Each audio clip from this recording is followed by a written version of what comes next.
کٹمنڈو کی فضا آج کل کچھ عجیب سی ہے، دھواں دھواں سا ہے۔ جن سڑکوں پر پہلے رونق ہوتی تھی وہاں اب فوجی بوٹ ہیں، جلی ہوئی عمارتیں اور تبدیلی کے نعروں والے بینرز۔ جی ہاں، صورتحال کافی کشیدہ ہے۔ صرف پچھلے 48 گھنٹوں میں دیکھیں تو وزیر اعظم مستعفی ہو چکے ہیں۔ اور پارلیمنٹ کی عمارت کو بھی آگ لگائی گئی ہے۔ بالکل، اور یہ سب ایک نوجوان نسل کی تحریک کے بعد ہوا ہے۔ ایک ایسی تحریک جو سمارٹ فون سے شروع ہوئی، سوشل میڈیا بلیک آؤٹ پر بھڑکی اور اب پورے نیپال کو ہلا رہی ہے۔ یہ صرف ہنگامہ آرائی تو نہیں لگتی، اس کے پیچھے کچھ گہری وجوہات ہوں گی۔ یقیناً یہ ایک بڑے بحران کا اظہار ہے۔ آج ہم اسی معاملے کو ذرا گہرائی سے سمجھنے کی کوشش کریں گے کہ نیپال کی یہ جینزی، یہ نوجوان نسل آخر سڑکوں پر کیوں آئی؟ اور وہ کیا سیاسی ناکامیاں، کیا معاشی مایوسیاں ہیں جو شاید سالوں سے جمع ہو رہی تھیں۔ جی بالکل، اور سب سے بڑا سوال کہ اب نیپال کا مستقبل کیا ہے؟ یہ ملک امید اور شاید ایک نئی طاقت کے بیچ ایک عجیب دوراہے پر ہے۔ تو آئیے جو معلومات ہمارے پاس ہیں ان کا جائزہ لیتے ہیں۔ بالکل، تو شروعات کرتے ہیں، یہ سب ہوا کیسے؟ مطلب وہ چنگاری کیا تھی جس سے یہ آگ لگی؟ دیکھیں، چنگاری لگی 4 ستمبر کو۔ اس دن حکومت نے ایک بڑا فیصلہ کیا۔ کیا فیصلہ تھا وہ؟ فیصلہ یہ تھا کہ جتنے بھی بڑے social media platforms Nepal میں مقامی طور پر رجسٹرڈ نہیں ہیں، Facebook, YouTube, X, Instagram, WhatsApp, LinkedIn, مطلب تقریباً سبھی، یعنی سبھی بڑے نام۔ جی، ان سب پر پابندی لگا دی جائے۔ حکومت نے کہا کہ یہ قوانین کی پاسداری اور حفاظت کے لیے ہے، لیکن عوام نے، خاص طور پر نوجوانوں نے، اسے فوراً سینسرشپ سمجھا، اپنی آواز دبانے کی کوشش۔ اچھا، تو یہ 4 ستمبر کی بات ہے، اور پھر صرف 4 دن میں 8 ستمبر کو حالات بگڑ گئے۔ جی ایسا ہی ہوا۔ 8 ستمبر کو کھٹمنڈو اور دوسرے شہروں میں ہزاروں لوگ نکل آئے، زیادہ تر نوجوان، طلباء، وہ لوگ جو ان پلیٹ فارمز پر بہت انحصار کرتے ہیں۔ اور ان کا احتجاج کس بات پر تھا؟ صرف پابندی پر؟ نہیں، 2 باتیں تھیں۔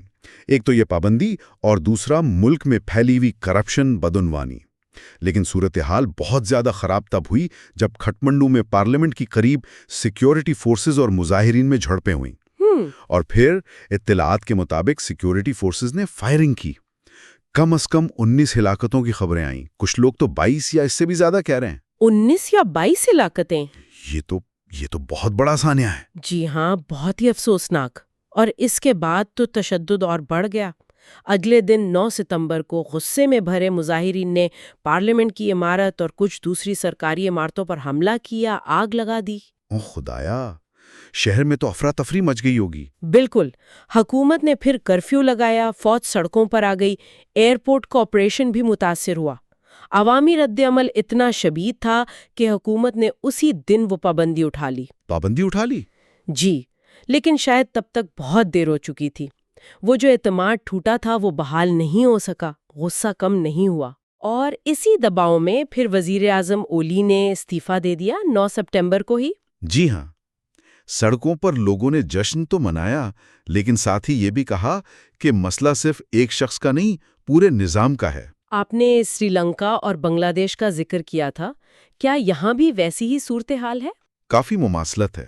جیسے وہاں معاشی بحران یا طلبہ کے مسائل فوری وجہ بنے تھے، یہاں یہ سوشل میڈیا پابندی بنی۔ لیکن اصل مسئلہ، وہ جو ایندھن تھا، وہ سالوں سے جمع ہو رہا تھا: کرپشن، عدم مساوات اور نوجوان نسل کے ٹوٹتے خواب۔ ٹھیک ہے، آپ نے کہا اصل ایندھن سالوں سے جمع ہو رہا تھا، اس پر تھوڑی بات کرتے ہیں۔ یہ نوجوان نسل جین زی آخر اتنی مشتعل کیوں ہوئی؟ کیا خاص وجوہات تھیں؟ بنیادی طور پر 3 بڑی وجوہات نظر آتی ہیں۔ پہلی اور شاید سب سے جذباتی وجہ وہ ہے جسے نیپال میں نیپو کڈز کہتے ہیں۔ نیپو کڈز یعنی نیپوٹزم بیبیز؟ بالکل، سالوں سے عام نیپالی جو خود مشکل سے گزارا کر رہے ہیں، وہ دیکھ رہے ہیں کہ سیاسی اشرافیہ، ان کے خاندان، ان کی اولادیں کیسی شاہانہ زندگیاں گزار رہی ہیں۔ اور یہ تضاد سوشل میڈیا پر بہت نظر آتا تھا۔ تو جب عین اس وقت پابندی لگی جب ان نیپو کڈز پر تنقید ہو رہی تھی، تو لوگوں نے سمجھا کہ یہ اسی تنقید کو دبانے کے لیے ہے۔ یہ غصہ پہلے آن لائن پھیلا، اور پھر انٹرنیٹ بند ہوا تو لوگ سڑکوں پر آ گئے۔ جی بالکل، یہ پہلی بڑی وجہ تھی۔ اچھا، اور دوسری وجہ؟ دوسری بڑی وجہ جو شاید اس غصے کو مزید ہوا دے رہی تھی، وہ تھی بے روزگاری، نوجوانوں میں بے روزگاری۔ کتنی ہے وہاں بے روزگاری؟ اعداد و شمار بتاتے ہیں کہ 2022-23 میں نوجوانوں میں بے روزگاری 22% سے زیادہ تھی اور مجموعی غربت بھی 20% سے اوپر ہے۔ یہ نسل تواتر سے حکومتیں بدلتے دیکھ رہی تھی۔ ہر کوئی وعدے کرتا تھا لیکن حالات نہیں بدلتے تھے۔ تو ان میں مایوسی بڑھتی گئی؟ جی، ان میں یہ احساس پختہ ہو گیا کہ یہ سسٹم ان کے لیے کام نہیں کر رہا۔ تو پابندی نے اس مایوسی کو آپ کہہ لیں ایک دھماکے میں بدل دیا۔ ٹھیک ہے، اور تیسری وجہ آپ نے کہی وہ خود یہ ڈیجیٹل پابندی تھی، یہ صرف سیاسی نہیں تھی؟ یہ بہت اہم نکتہ ہے۔ نیپال کی معیشت، لوگوں کی سماجی زندگی، وہ ڈیجیٹل دنیا پر بہت زیادہ منحصر ہے۔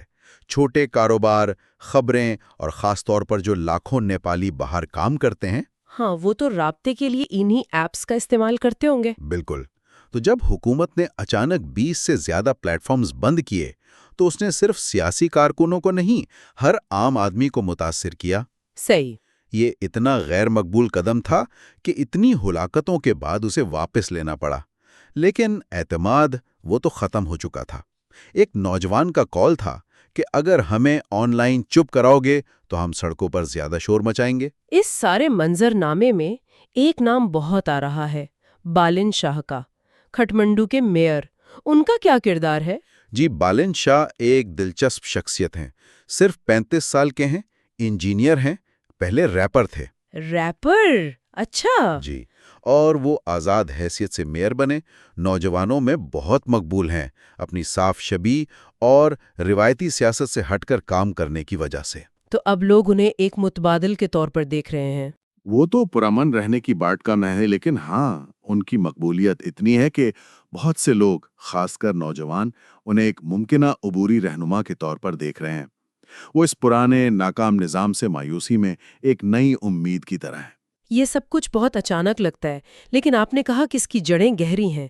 یہ بحران کہاں سے شروع ہوا؟ نیپال اس حالت تک پہنچا کیسے؟ اس کے لیے ہمیں تھوڑا پیچھے جانا پڑے گا، کم از کم 3 دہائیاں۔ 1996 سے 2006 تک نیپال میں ایک خوفناک خانہ جنگی رہی، ماؤوادی باغی اور سرکاری فوج کے بیچ۔ ہاں، سنا ہے اس کے بارے میں، بہت نقصان ہوا تھا۔ 17,000 سے زیادہ ہلاکتیں، لاکھوں لوگ بے گھر ہوئے۔ یہ 2006 میں ایک امن معاہدے پر ختم ہوئی۔ اس سے پہلے 2001 میں شاہی خاندان کا قتل عام ہو چکا تھا، جس نے بادشاہت پر سے لوگوں کا اعتبار بہت کم کر دیا تھا۔ وہ تو ایک بہت بڑا سانحہ تھا پورے ملک کے لیے۔ جی بالکل، قومی صدمہ تھا وہ۔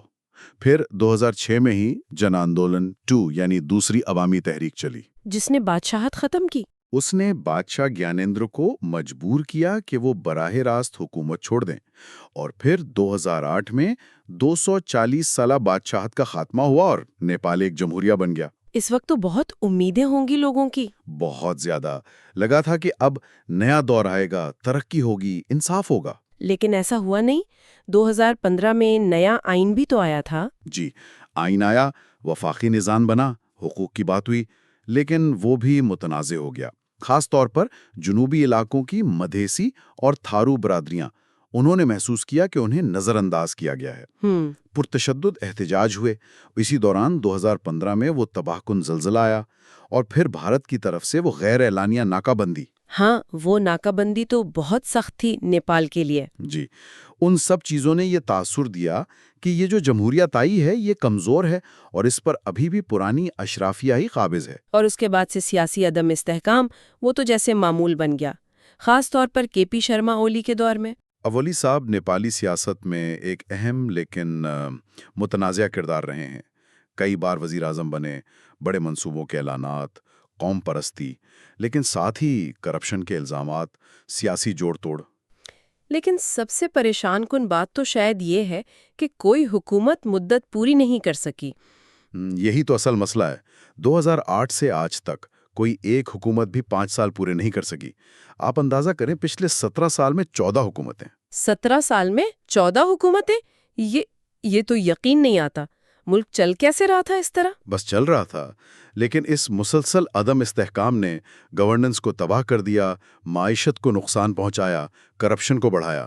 اور نوجوان نسل پر اس کا کیا اثر ہوا؟ جو نسل اس دوران بڑی ہوئی، اس نے صرف ٹوٹے وعدے دیکھے، ناکام حکومتیں دیکھیں، انہیں لگا کہ یہ نظام ان کے لیے ہے ہی نہیں، یہ جام ہو چکا ہے، اسے بدلنے کی ضرورت ہے۔ تو اسی لیے جب اس سال کے شروع میں بادشاہت کے حامی نکلے اور یاربی لانچھانے جیسے پاپولسٹ لیڈر آئے تو زمین پہلے سے تیار تھی، ملک بس ایک چنگاری کا انتظار کر رہا تھا، اور وہ چنگاری یہ سوشل میڈیا پابندی بن گئی۔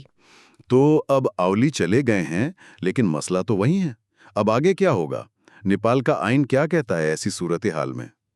دیکھیں، آئین کے مطابق تو صدر کو پارلیمنٹ میں سب سے بڑی پارٹی کے لیڈر کو یا کسی ایسے ممبر کو جو اکثریت ثابت کر سکے اسے وزیر اعظم نامزد کرنا ہوتا ہے۔ اور اگر کوئی اکثریت ثابت نہ کر سکے؟ تو پھر صدر پارلیمنٹ تحلیل کر کے نئے انتخابات کا اعلان کر سکتا ہے۔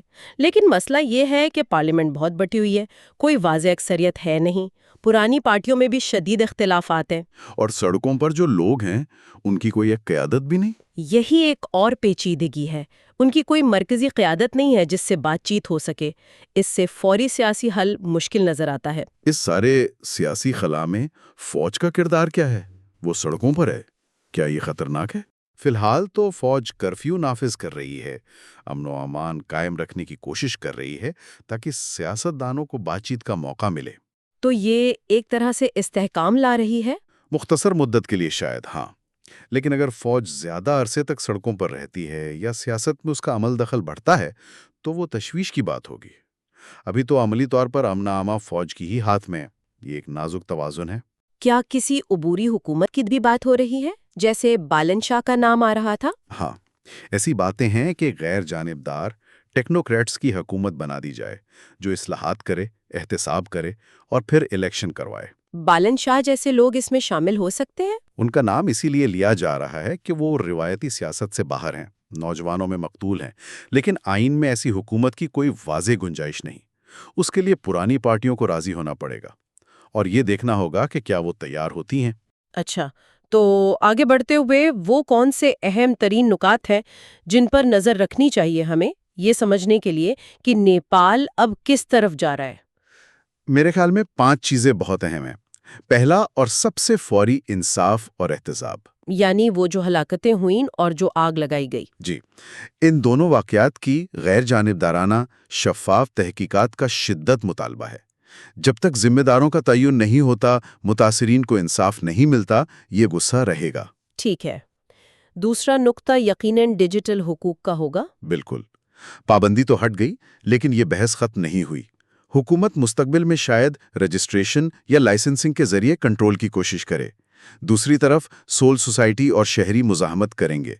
یہ ڈیجیٹل حقوق بمقابلہ ریاستی کنٹرول کی کشمکش جاری رہے گی۔ تیسرا اور شاید سب سے مشکل چیلنج وہ معیشت ہے۔ جی ہاں، 20% سے زیادہ نوجوان بے روزگار، معیشت کا اتنا زیادہ انحصار باہر سے بھیجی گئی رقم پر، یہ وہ بنیادی مسائل ہیں جن کا کوئی آسان حل نہیں۔ تو نئی حکومت کی کامیابی اسی پر منحصر ہوگی؟ بالکل۔ کیا وہ نوجوانوں کے لیے روزگار پیدا کر پاتی ہے، ہنرمندی کے پروگرام لاتی ہے، اور سب سے اہم، کیا وہ کرپشن کے خلاف واقعی کوئی ٹھوس قدم اٹھاتی ہے؟ چوتھا نقطہ آپ نے پہلے بھی کہا، پرانے چہرے بمقابلہ نئے چہرے۔ یہ بہت اہم ہے۔ پارلیمنٹ میں اب بھی پرانے سیاستدانوں کا غلبہ ہے، سڑکوں پر نئی نسلیں۔ کیا ان کے بیچ کوئی پل بن سکے گا؟ کیا اصلاحات کی بات کرنے والوں کو واقعی کوئی اختیار ملے گا یا صرف دکھاوے کے عہدے ملیں گے؟ یہ تو آنے والی حکومت کی شکل سے ہی پتہ چلے گا۔ جی، اور 5واں نقطہ ہے علاقائی صورتحال، بھارت اور چین کا کردار۔ وہ کیا کریں گے؟ دیکھیں، دونوں نیپال میں استحکام چاہیں گے، عدم استحکام کسی کے مفاد میں نہیں، لیکن وہ براہ راست مداخلت سے گریز کریں گے۔ خاص طور پر بھارت 2015 کی ناکہ بندی کے بعد محتاط ہوگا۔ زیادہ امکان یہی ہے کہ پس پردہ سفارتکاری ہوگی۔ آپ نے زمینی آوازوں کا ذکر کیا تھا، مظاہرین اب کیا کہہ رہے ہیں؟ وزیر اعظم تو چلے گئے، اب ان کے مطالبات کیا ہیں؟ جو تاثرات مل رہے ہیں ان کا خلاصہ یہ ہے کہ لوگ کہہ رہے ہیں ہم کسی پارٹی کے لیے نہیں نکلے، ہم اپنی آواز کے لیے نکلے ہیں۔ وہ کہہ رہے ہیں ہم تباہی نہیں چاہتے، ہم ایک صاف قابل حکومت چاہتے ہیں، روزگار چاہتے ہیں تاکہ ملک نہ چھوڑنا پڑے۔ اور یہ کہ صرف وزیر اعظم کا استعفیٰ کافی نہیں؟ بالکل، وہ کہہ رہے ہیں کہ اگر حکمران یہ سمجھتے ہیں کہ استعفے سے یا پابندی ہٹانے سے بات ختم ہو گئی تو وہ غلطی پر ہیں۔ اب نظام میں تبدیلی چاہیے، شفافیت چاہیے، احتساب چاہیے۔ اور دوسری طرف حکومت یا اس کے حامیوں کا کیا موقف ہے؟ ان کا کہنا ہے کہ پابندی کا مقصد پلیٹ فارمز کو قوانین کا پابند بنانا تھا، نفرت اور فراڈ کو روکنا تھا۔ تشدد اور آگ لگانے کو وہ مجرمانہ کارروائیاں کہہ رہے ہیں جن پر قابو پانا ریاست کی ذمہ داری تھی۔ اور معیشت پر؟ وہ کہتے ہیں کہ معیشت کے مسائل پیچیدہ ہیں، راتوں رات ٹھیک نہیں ہوں گے، اور اس قسم کے احتجاج سے تو الٹا نقصان ہوگا، سرمایہ کار ڈریں گے، سیاحت متاثر ہوگی۔ تو دونوں طرف کے دلائل میں کچھ نہ کچھ وزن تو ہے۔ یقیناً آگ لگانا، املاک کو نقصان پہنچانا غلط ہے۔ اسی طرح مہلک طاقت کا استعمال بھی ناقابل قبول ہے۔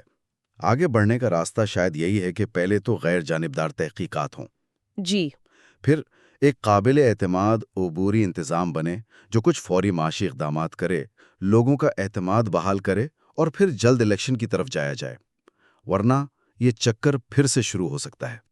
تو آخر میں اگر ہم خلاصہ کریں، وہ کون سی اہم چیزیں ہیں جن پر آنے والے دنوں اور ہفتوں میں نظر رکھنی چاہیے؟ سب سے پہلے تو یہ کہ نئی حکومت کون اور کب تک بناتا ہے، کیا پارٹیاں متفق ہوتی ہیں یا الیکشن ہوتے ہیں، اس پر نظر رکھنی ہوگی۔ دوسرا، فوج کا کردار؟ جی، فوج کا رویہ، کیا کرفیو میں نرمی ہوتی ہے، کیا فوج بیرکوں میں واپس جاتی ہے یا اس کا کردار بڑھتا ہے؟ کوئی بھی غیر معمولی قدم اہم ہوگا۔ اور احتساب کے حوالے سے؟ تیسرا، احتساب کے عملی اقدامات، کیا کوئی آزاد کمیشن بنتا ہے، عدالتی نگرانی ہوتی ہے، متاثرین کو انصاف ملتا ہے؟ یہ بہت اہم ہے۔ چوتھا، ڈیجیٹل پالیسی، کیا پلیٹ فارمز کے لیے نئے واضح قوانین آتے ہیں یا پھر پابندیوں کی بات ہوتی ہے؟ اور سب سے اہم، معیشت؟ پانچواں اور شاید سب سے اہم، فوری معاشی اقدامات، کیا نئی حکومت نوجوانوں کے لیے نوکریوں، کرپشن کے خاتمے، چھوٹے کاروباروں کی مدد کے لیے کوئی ہنگامی پیکج لاتی ہے؟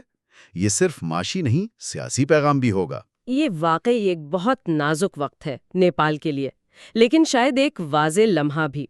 نوجوانوں نے بہت کھل کر بتا دیا ہے کہ مسئلہ کیا ہے۔ جی، انہوں نے بتا دیا ہے۔ سوال اب یہ ہے کہ کیا نیپال کی سیاسی قیادت، جو دہائیوں سے اپنے ہی کھیل میں مصروف رہی ہے، کیا وہ واقعی سننے، سیکھنے اور ایک ایسی ریاست بنانے کو تیار ہوگی جو اپنے ہی نوجوانوں کی امیدوں کو پورا کر سکے؟